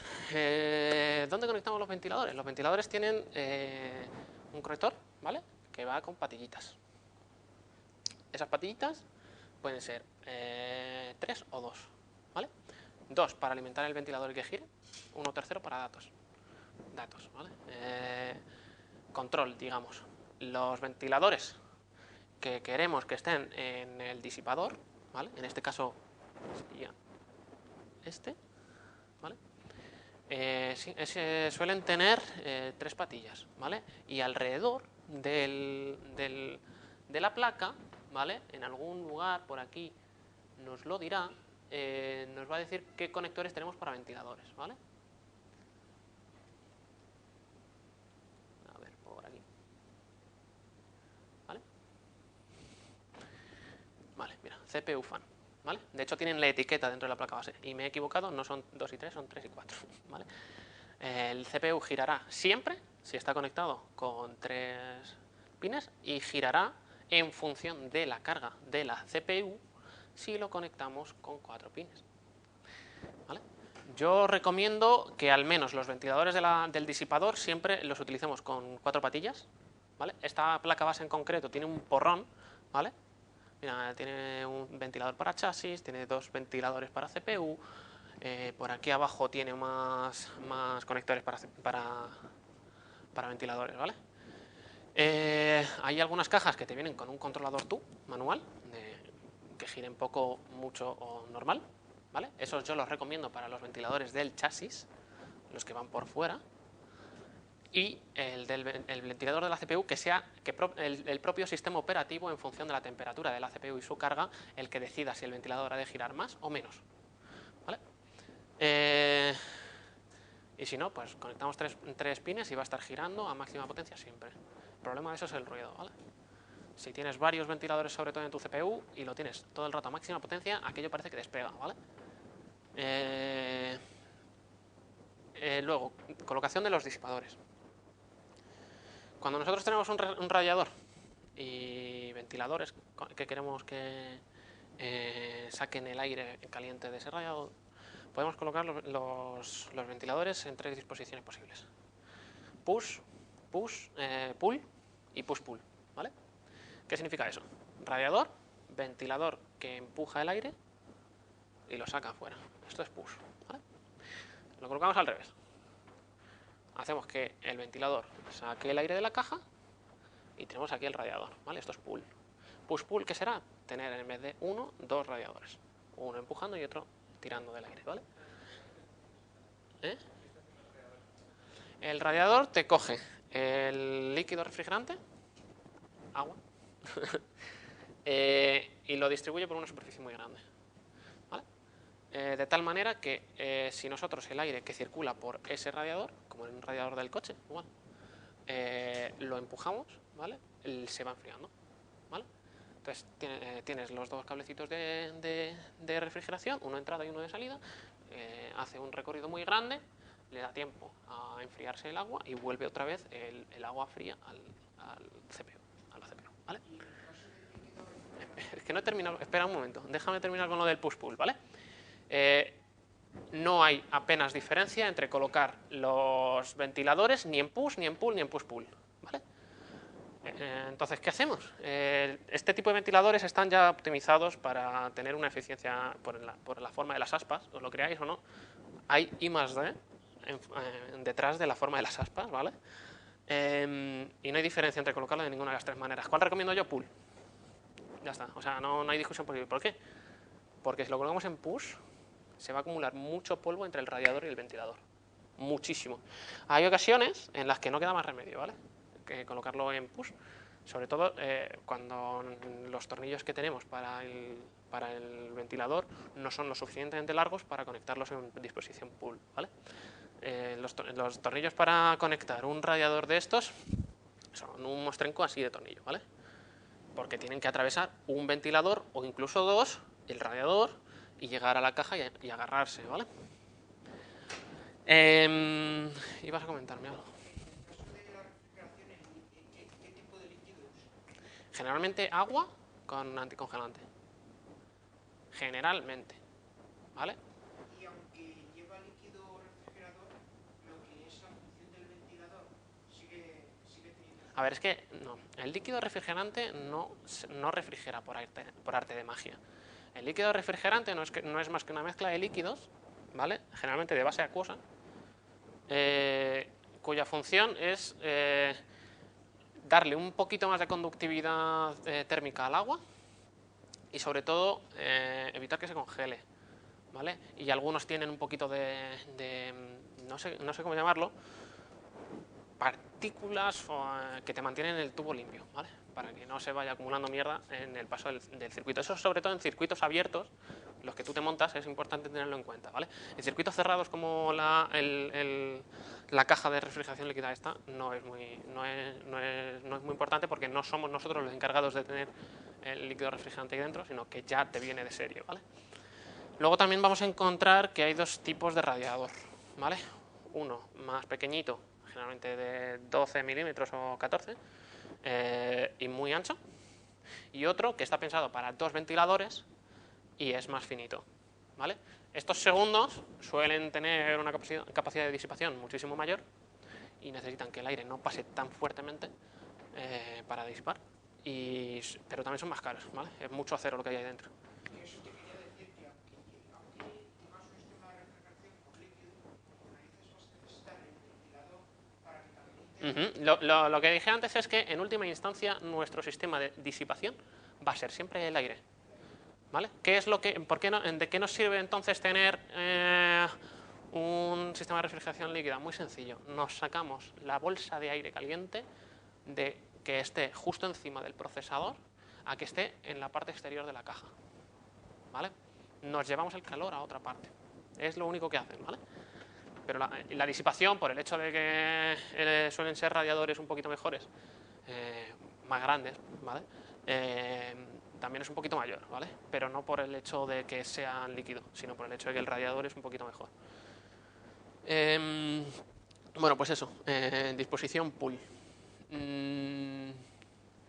Y dicho esto, yo creo que ya no hay muchas más consideraciones a tener en cuenta, la verdad. Yo creo que con esto me habría gustado traer un PC y montarlo aquí, pero como no es posible, pues...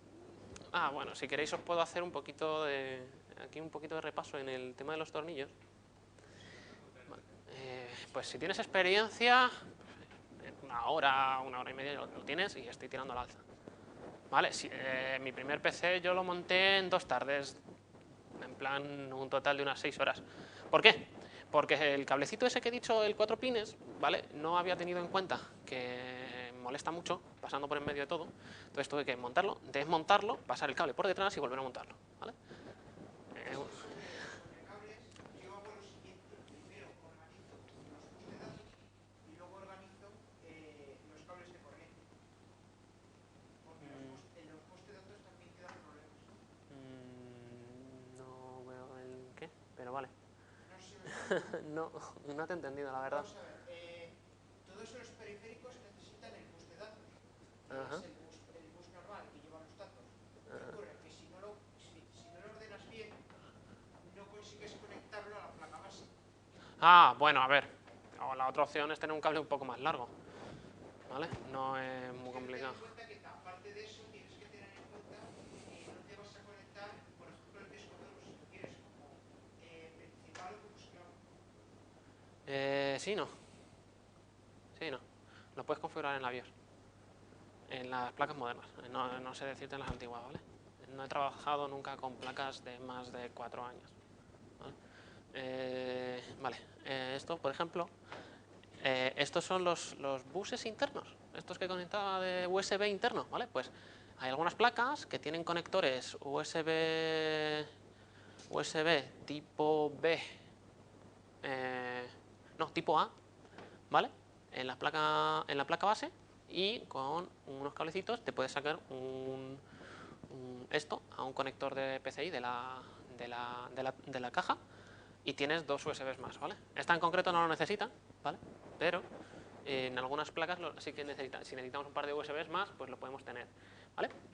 Aquí, por ejemplo, nos explica a dónde van cada uno de los conectores de ventiladores. Vale. Y esta es la parte divertida de toda placa base, ¿vale? Que esta sí que quiero hacer énfasis. Esta parte del manual la vais a tener que leer sí o sí, ¿vale? Y es, en nuestra caja nosotros vamos a tener un botón de encendido, un botón de reset y un par de conectores USB, por ejemplo, ¿vale? Y luego el conector de jack, por ejemplo, para audio, para los cascos, ¿vale? Pues esos, caja. Bueno, en la torre, caja, en el, no sé cómo quieres llamarla. Lo que es el chasis de la caja. En el chasis, vale, en el chasis, vale. Y también tienes que tener en cuenta los LEDs. Ah, cierto, sí, los LEDs. Bueno. Sí, todo eso.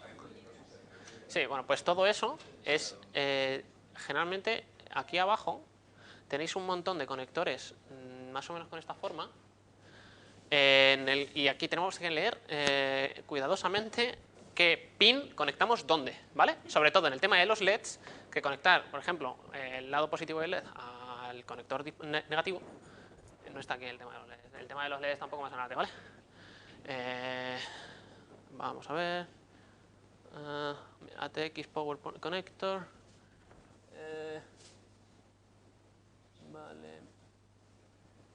Vale, estos de aquí, ¿vale? Son los que te dicen cuáles van al LED, cuáles van a encendido, cuáles van a reset, ¿vale? Leeros dónde va cada uno, ¿vale? Porque eso sí que es importante respetarlo. Si no, básicamente el botón de encendido no va a servir para nada. Luego también tienes algunos pines que te dan dónde conectar el altavoz interno. Altavoz interno, explícame qué es eso. El altavoz interno es el que da los pitidos. Ah, vale. Vale. E incluso si alguna vez has jugado a un arcade, Sí, sí. el sonido que tiene de música es por pitidos. Sí, un buzzer de toda la vida. Le puedes poner un altavoz más potente. Vale. Aquí nos explican, por ejemplo, gráficamente cómo conectar la RAM, lo que he explicado antes. El front panel, el disipador, este está pensado, por ejemplo, para un disipador de aire. Hay algunos en los que en vez de tornillo, sobre todo creo que es en Intel, que tienes una especie de botón que tú aprietas, hace clac y eso se conecta, ¿vale? El 24 pines, mira, aquí. El front IO connector, ¿vale? Esto es importante respetarlo. ¿Vale? Tenéis, la caja tendrá un cable muy largo que terminará en una cosa así, ¿vale? Muy chiquitina, con un cachito de metal, que nosotros lo tenemos que conectar de esta manera, ¿vale? Y luego, por ejemplo, si tenemos un panel en nuestra caja, tenemos conectores USB en la parte frontal, los tenemos que conectar así. Y si tenemos el jack, también nos dice cómo conectarlo, ¿vale? Esta es la parte importante. Y un poco, pues, básicamente, la disposición. Ah, sí, si la placa tiene dispositivo de audio 7.1 como esta, cada jack tiene un significado, ¿vale? No se conecta, por ejemplo, el subwoofer va a un sitio, el front panel va, el mid front va a un lado, el lado derecho va a otro sitio, ¿Vale? Y esta caja en concreto, esta placa en concreto, lo que yo he mencionado antes del USB que tiene el fondo blanco que nos permite hacer el flash de la BIOS, es este, ¿vale? No me acuerdo exactamente cómo iba, pero tú conectabas aquí el BIOS, dejabas este botón encendido, que es un botón de flash BIOS, y digamos que le fuerzas a la BIOS a utilizar el firmware que le hemos metido al USB. Todo esto se descarga de la página oficial del fabricante, ¿vale? Y hablando esto es, por ejemplo, la BIOS del sistema. Muchas BIOS modernas son gráficas, ¿vale? No van por texto. Muchas, o sea, por no decir la gran mayoría. Son las que llaman UEFI, ¿vale? Aquí podemos elegir el orden en el que queremos que se booten nuestros discos, cuál es el disco que se carga primero, donde vamos a tener el bootloader generalmente. Podemos elegir el modo en el que queremos que corran las cosas, si queremos que haga más ruido pero a cambio corra más frío, si queremos que sea más ecológico, digamos, y consuma lo menos posible, tenga todo lo que pueda tener apagado, lo tenga apagado, ¿vale? Desde aquí hacemos el overclocking de la memoria, de la CPU, ¿vale? Desde aquí lo controlamos todo. Será lo primero que hagamos cuando nosotros encendamos nuestro ordenador. Si no lo vemos, hay un problema. Eso quiere decir que algo hemos hecho mal, ¿vale? Se revisa todo, revisáis los códigos de error de la placa base y miráis si no os habéis equivocado en nada. Y si tenéis alguna pregunta, hacedmela, porque nos hemos pasado ya lo que no está escrito de la hora de la charla.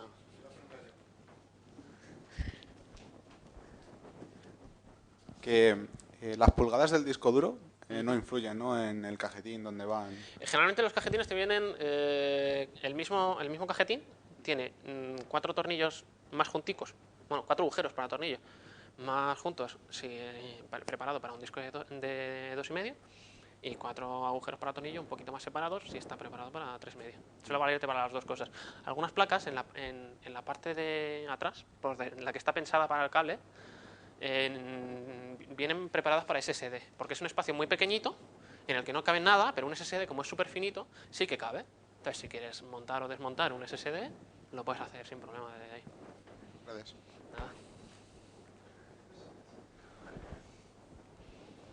Hola, yo te quería preguntar si podías darme una breve explicación sobre el mantenimiento del ordenador. Cierto. Mantenimiento del ordenador. Vamos a ver. Cada X tiempo, una vez al año, por ejemplo, es bueno limpiar el polvo y cambiar la pasta térmica, ¿vale? En realidad no hay que hacer mucho más. Limpiar el polvo. La gran mayoría de las cajas últimamente te vienen con un filtro en aquellas partes que están pensadas para que sea entrada de aire, ¿vale? En otras te vendrá un filtro en todos lados. En todos los agujeros posibles te vendrá un filtro, ¿vale? Pues tú sacas el filtro. A veces está pensado como un cajón, a veces está pensado para que lo tengas que desatornillar. Lo sacas y lo limpias con un trapito o con aire, ¿vale? Otra opción es aire comprimido, ¿vale? Luego, si tienes refrigeración líquida, va a ser un poco más complicado porque tienes que desmontar el radiador y el ventilador, si lo tienes en modo push, para limpiar bien el radiador de polvo. Va a acumularse mucho polvo ahí, ya te lo puedo asegurar. Y luego desmontas el disipador, sea de aire o líquido, y le cambias la pasta térmica, limpias con alcohol y papel, ¿vale? Ten cuidado de no dejar virutitas de papel por ahí, y le cambias la pasta térmica. Y a la hora de aplicar la nueva pasta térmica, ¿qué has dicho? ¿Que hay que aplicarla así en una línea horizontal y dejarlo así? ¿O hay que extenderlo de alguna manera? No. Eso como si lo estuviésemos montando desde cero. Tendremos un procesador limpio y un disipador limpio. Mismo procedimiento. Línea de pasta térmica, disipador, y volvemos a instalar el disipador. El disipador, evidentemente, para poder cambiar la pasta térmica tenemos que desmontarlo. Como están tratando el tema de la placa base, normalmente la placa base lo que hago es limpiarla con trapo de algodón y alcohol. ¿Es el mejor método? Yo no acercaría ningún líquido que no sé exactamente qué lo compone a ningún componente electrónico. A 98 grados. Aún así. Puede desinfectar. Entonces, aire comprimido, de verdad. El aire comprimido no le hace daño a nadie. El único problema que puedes tener con el aire comprimido, el único, es que por el propio flujo de aire crear algún tipo de carga estática, ¿vale? El único problema. Pero Es preferible usar aire comprimido. aire comprimido, sí. ¿Y qué es lo que se vende para limpiarlo? Pues o un compresor de aire, que tú lo enchufas y comprime el aire y te da un tubito que tú aprietas y sale aire. O a veces venden sprays, ¿vale? De aire comprimido para limpiar los teclados, sobre todo, ¿vale? Pues ese tipo de latas de aire comprimido también te valen. Eso sí, en ráfagas cortas, ¿vale? No lo hagáis muy continuado, entre otras cosas porque si no, si tenéis una lata os vais a helar, ¿vale? Y para evitar precisamente el tema de crear cargas estáticas, ¿vale? Es que lo otro que dices, lo primero que has dicho sería una bomba de aire comprimido y eso es carísimo. No. En Amazon te juro que las he visto por 20 euros. Es que yo las bombas de aire comprimido las uso para neumáticos. Es que no necesitas esa presión de aire. Necesitas una presión de aire, o sea, soplar te vale, ¿vale? El problema de soplar es que salen babas y las babas conducen la electricidad, ¿vale? Que sí, las latas de limpiar el aire, el teclado te valen. El único problema de esas es que se gastan. Entonces, si una lata te cuesta 10 euros, que no son baratas, o sea, yo he comprado alguna y son caras, y tienes compresores por 20, o sea, con 2 latas ya se ha amortizado el compresor. Entonces, Sí, te quería preguntar, ¿en qué te tienes que fijar, en qué componente te tienes que fijar para mirar lo de actualizar la BIOS?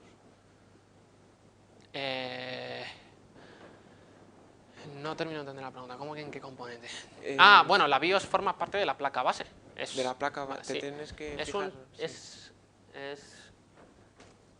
A ver si aquí se ve, ¿vale? Por aquí tienes una chapita, ¿vale? Es un chip, que es el chip de la BIOS, ¿vale? Vale. Y a veces incluso te viene con un pequeño disipador de acero, de aluminio, y a veces te viene con unos tubitos que te llegan hasta aquí, ¿vale? Que lo que hacen es cogerte el calor que se genera, por ejemplo, en el...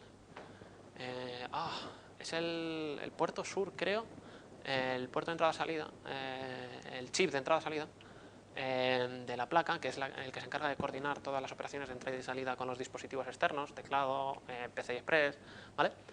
Ese a veces se calienta mucho. Entonces, en las placas, sobre todo que tienen un montón de slots PCI Express, a veces te viene ese chip con un pequeño disipador o conectado por un tubito a unos disipadores que están alrededor del procesador, porque están pensados para que aprovechen el flujo de aire que suponen vas a tener alrededor del procesador siempre, ¿vale? Al respecto del flujo de aire, yo recomiendo que el flujo de aire sea de adelante hacia atrás, ¿vale? Y que haya un poquito de presión en la caja. Un poquito de presión, es decir, que a lo mejor tengas 3 ventiladores de entrada y 2 de salida, ¿vale? Para forzar al aire caliente a salir de la caja. Y que sea un flujo controlado. No nos vale de nada tener un ventilador de entrada, por ejemplo, debajo, justo delante un ventilador de salida, y luego un ventilador de entrada atrás y un ventilador de salida arriba. Tenemos 2 flujos de aire raros ahí, ¿vale? Nos rentaría en ese caso, por ejemplo, tener 2 de entrada abajo y delante y 2 de salida arriba y detrás, ¿vale? Y ya lo último que te quiero preguntar, Tranquilo, tú pregunta todo lo que quieras. habías comentado, hablando sobre la BIOS, una cosa que era bootloader, eso que es Vale, esa.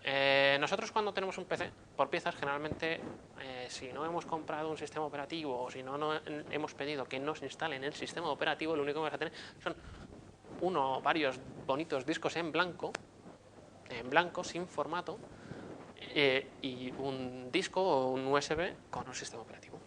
Entonces, ¿cómo instalamos el sistema operativo?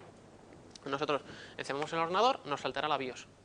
En esa BIOS tenemos que hacer el orden de boot, ¿vale? Que es en qué dispositivo queremos que se fije primero la BIOS para cargar el sistema, ¿vale? En la instalación generalmente pondremos o el lector de discos, que es un dispositivo SATA, como cualquier otro, o el USB, si lo tenemos en un USB, ¿vale? Y entonces cargará el sistema operativo, el propio disco de instalación ya sabrá que es la primera vez que se ejecuta ese sistema operativo, entonces te dará la opción de instalarlo en un disco y tú eliges en qué disco quieres instalar ese sistema operativo, ¿vale? ¿Estás familiarizado con el tema de particiones de disco duro? Sí. Vale, pues si tienes un solo disco duro y quieres tener varios sistemas operativos, lo que tienes que hacer es particionar el disco, ¿vale? Bueno, pues el bootloader no es más que una pieza de software que una vez detecta, que una vez tenemos varios sistemas operativos, es el que nos dice, antes de cargar un sistema operativo por defecto, lo que vas a hacer es cargar el bootloader, que no es más que un menú en el que tú eliges qué sistema operativo es el que quieres cargar, ¿vale? Es una simplificación muy tocha de lo que es el bootloader, ¿vale? Pero me vale. Vale. Sobre eso, sobre lo que has dicho, estoy hablando de un portátil nuevo inclusivo que por defecto la BIOS tiene el siguiente orden. Primero, el disco duro. Si no hay nada, pasa al CD. Y si no hay nada, pasa a la tarjeta de red. Y está bastante bien. Porque así puedes instalar un sistema operativo en modo red. Y en el caso de las particiones, Ubuntu, cuando estás instalando Ubuntu, directamente él te pregunta, oye, ¿quieres hacer particiones? Y las haces. Mira, en esta placa en concreto, Windows, bueno, Windows. Windows también te permite cuando estás instalando hacer particiones, si lo utilizas en modo manual, no en modo por defecto de hazlo de un solo entero. O sea, Es que yo el último Windows que toqué fue el Windows NT, creo. el último que he tocado ha sido Windows 8.1 y claro, la versión de lo instalo por defecto, que es la que normalmente se hace, ahí ese es el que hace todo. No. Pero la versión manual, que es un rollo, porque hay un montón de ventanas y creo que ahora en el 10 han aumentado, tú puedes hacer las particiones que quieras y decidir qué quieres poner en cada partición. lo que sí que tengo entendido es que si, por ejemplo, tienes instalado un Linux y luego instalas un Windows, ¿vale? Por defecto el bootloader de Windows no detecta el de Linux, ¿vale? Al revés, sí. Porque es muy suyo, es muy capullo. Él dice, mira, yo voy a ir al principio y voy a... Ah, bueno, mira, sobre eso, lo de que es muy capullo. Esto ya no tiene nada que ver con montaje, ¿vale? Esto ya es instalación del sistema operativo. Windows tiene una cosa, a partir del Windows 8, tiene una cosa muy bonita que es el fastboot, ¿vale? Que básicamente lo que hace es no se apaga nunca, sino que lo que hace es hibernar, ¿vale? Por eso se inicia tan rápido. ¿Cuál es el problema? Que a lo mejor tú tienes un disco compartido de datos entre tu instalación de Linux y tu instalación de Windows. Vale, pues en la BIOS tú tienes activado por defecto la opción de fastboot, ¿vale? Pensado para sistemas Windows. Vale, pues Linux, por ejemplo, si quieres montar ese disco intermedio que tú tienes entre Windows y Linux, no puede porque está siendo utilizado por Windows, ¿vale? Porque nunca se ha llegado a apagar, sino que está hibernando, ¿vale? Entonces, te tienes que meter en la BIOS, buscar dónde carajo está la opción de fastboot y desactivarla. El resultado es que Windows va a tardar más en iniciarse, ¿vale? Pero el resultado otra vez también es que cuando le das a apagar, realmente se apaga. ¿Vale? Que es que me hace mucha gracia eso, porque tú le das a apagar y si tienes el fastboot activado, no se apaga nunca, sino que está hibernando, ¿vale? No sé, ¿qué más? Bueno, pues no sé.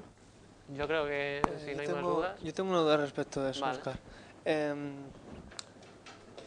No sé si lo que ahora... O sea, UEFI, lo que has hablado que era UEFI es la interfaz... No, UEFI es un... digamos que... esto ya me queda un poco atrás. Me van a matar los de diseño de sistemas operativos. Vamos a ver. Lo vas a dar en diseño de sistemas operativos, ¿vale? Pero... ¿Es común? ¿Es común? Sí. Todo el proceso de boot es bastante complejo, ¿eh? Pero la gracia está en que tú tienes una serie de bloques del disco duro reservados a boot, ¿vale? Bueno, pues el sistema anterior a UEFI tenía una cantidad de bloques demasiado pequeña como para acceder a discos muy grandes, ¿vale? A los últimos bloques de los discos más grandes. Entonces se actualizó el sistema de boot a el sistema UEFI. Entonces tienes un bloque de boot, digamos, con muchísima más capacidad, y eso te permite trabajar con interfaces gráficas y te detecta el ratón y tal, y ya está. Vale, entonces, yo te quería preguntar porque últimamente he visto mucha gente que, sobre todo en portátiles, quería hacer dual boot para tener un Linux y un Windows, y le ha pasado que configurar todo el sistema de arranque ha sido algo realmente horrible. Y me suena que la culpa es de UEFI, pero no sé si eso es verdad. Pero porque depende de qué versión de Linux te viene depende de qué versión de group compatible con boot UEFI o no. Eso a mí me ha pasado y está muy feo. Pero eso es esperar un tiempo a que todos los sistemas de boot estén preparados para UEFI y UEFI se conviertan en el estándar. Vale. ¿Alguna?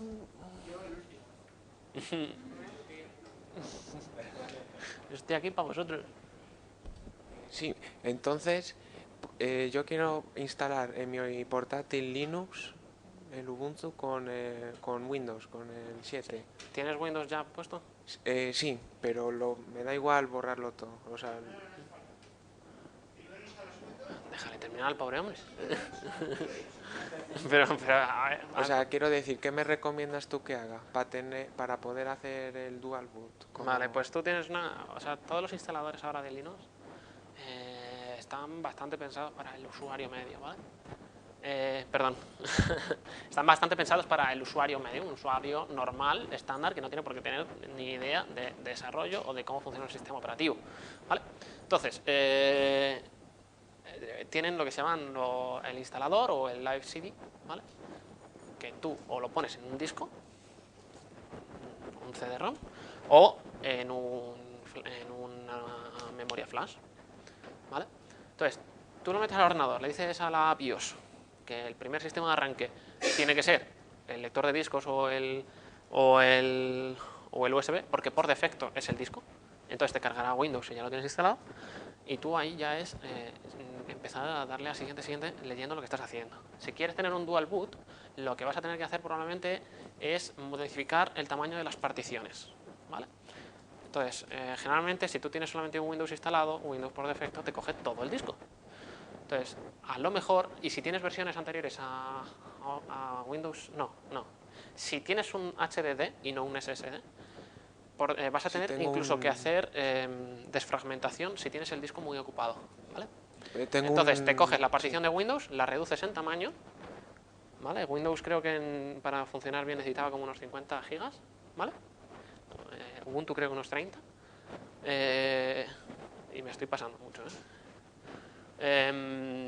reparticionas, redimensionas la partición y le dices al instalador que todo el espacio restante te lo coja para Linux. O, por ejemplo, si tienes dos discos físicos distintos, ¿vale? Uno para Windows, uno para Linux, tú le dices qué disco quieres para Linux y qué disco quieres mantener para Windows. ¿Y con un SSD? O sea, con un SSD no necesitas desfragmentar porque como tal el concepto de fragmentación no existe. Vale, entonces yo ya teniendo el Windows instalado le pones el Live CD, instalas, si lo tienes muy petado, primero desfragmenta. No, está bien. ¿Vale? Primero desfragmenta. Vale. Ya, pero a lo mejor tienes un disco de 500 gigas de los cuales estás utilizando 30. Entonces no necesitas desfragmentar porque tienes probablemente más de 400 sin usar y están colocados físicamente al final del disco duro, ¿vale? Entonces, si primero desfragmenta, es una buena práctica. Reinicias, le pones en la BIOS que te cargue primero allí donde hayas puesto el Live CD de Linux, y Linux le dices dónde quieres que se coloque, o en una nueva partición, previo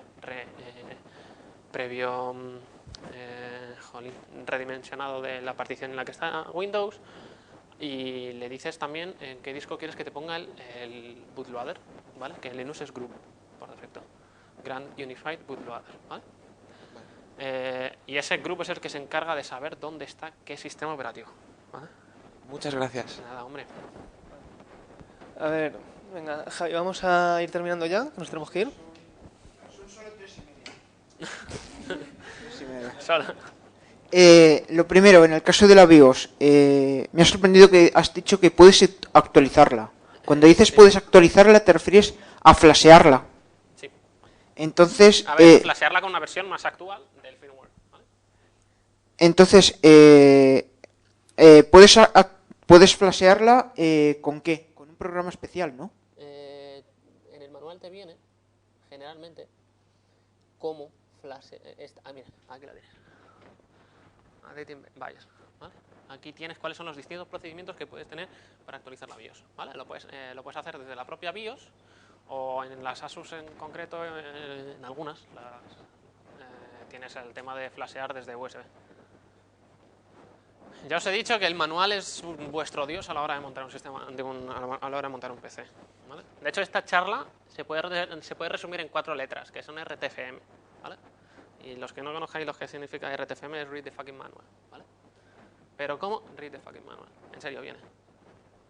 Es que claro, yo lo que sí conozco es flashear un teléfono móvil Android.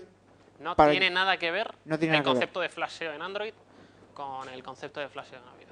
Vale, muy bien. Y luego, en el caso de playtool.com, ¿es una página web? No, mira, playtool.com, la página que yo he mostrado de cables, es el resultado de hacer en Google la búsqueda PSU Cable Types. Ya está. PSU de Power Supply Unit, ¿vale? Que es la fuente de alimentación. Los tipos de cable que existen de fuente de alimentación, ¿vale? Pero vamos, que es que no son pocos, ¿vale? Tienes un montón. Si tenéis curiosidad por saber, por ejemplo, este es un transformador de Molex a SATA, ¿vale? Si os quedáis sin conectores SATA en vuestra fuente de alimentación, pero sí que tenéis un cable Molex por ahí suelto, pues podéis tener un transformador de Molex a SATA.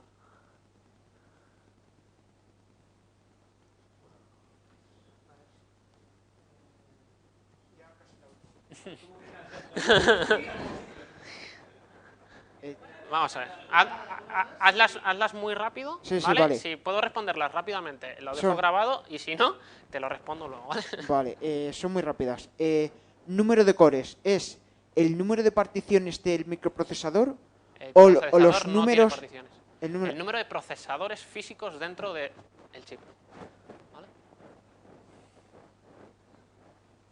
Core no es más que núcleo, ¿vale? Entonces, el concepto de núcleo es yo tengo un procesador con varios núcleos. En realidad es yo tengo un chip con varios procesadores dentro.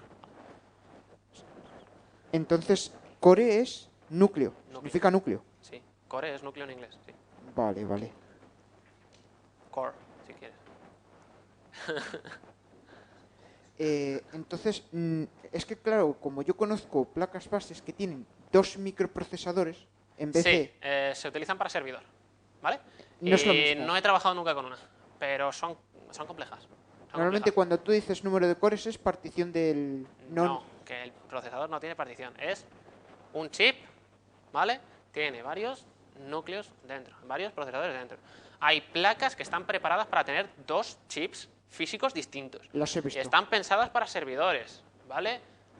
No tengo ni idea de cómo se coordinan, la verdad. Pero estoy convencido de que es bastante chungo. Y luego ya por último, limpieza de placa base, utilizar aire comprimido y no alcohol con... Ajá. Alcohol es solamente para quitar la pasta térmica del procesador y del disipador. Eh, Pero en plan, una gotinina, ¿vale? Vale, vale. No hay que humedecer, no mojar. Bueno, es que yo creía que a lo mejor era alcohol puro limpio, ¿no? Porque... Disuelves.